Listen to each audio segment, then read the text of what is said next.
Welcome, relatives, to this week's Resisting Line 3 covering April 19th to the 25th. Remember to like, follow, and share, and as always, hashtag StopLine3. Actions to Stop Line 3. Earth Day actions. On April 22nd, Honor the Earth celebrated Earth Day with a virtual Mother Earth Day event featuring live music, speakers, a new original song, and short film titled No More Pipeline Blues, a collaboration among Indigenous and allied activists and artists featuring Bonnie Raitt and the Indigo Girls. Also on Earth Day, GNU Collective founder Tara Houska testified to the U.S. House Subcommittee on the Environment alongside Greta Thunberg and others about Line 3 and the critical importance of strengthening Indigenous sovereignty as a solution to climate crisis. She said, "The reality is that we're just 5% of the population globally, Indigenous people, and we hold 80% of its biodiversity. We're the last holders of the sacred places all over Mother Earth. And despite this, our voices are almost entirely absent from the table of solving climate crisis. We have to protect the communities that are at risk, like my own."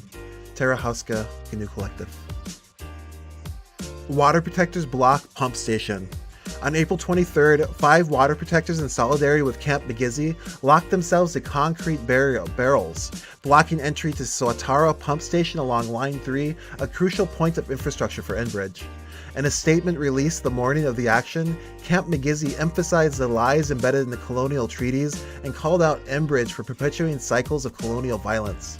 "We take the stand today to celebrate creation in the face of tyranny. We stand with the silent. We stand for the sacred," said the statement. Earth Day weekend. On April 24th, a broad coalition met in Duluth, Minnesota to march and rally against Line 3.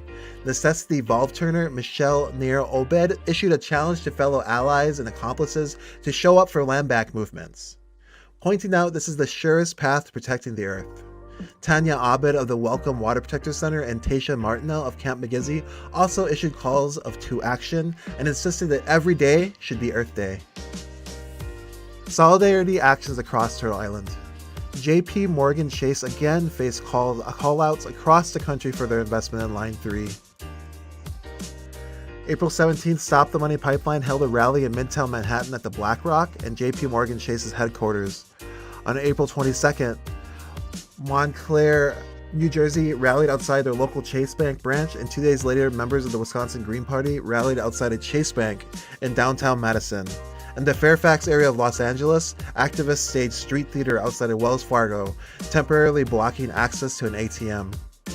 On April 19th, XR Houston paid a visit to Enbridge chairman of the board Gregory Ebel's house, placing a papier-mâché pipeline on his front lawn in symbolic payback for all the pipelines he is putting through Indigenous lands. Solidarity updates. Our movements are connected. Chauvin verdict tainted by more police violence. On April 20th, Minneapolis police officer Derek Chauvin was found guilty in all 3 counts for the murder of George Floyd.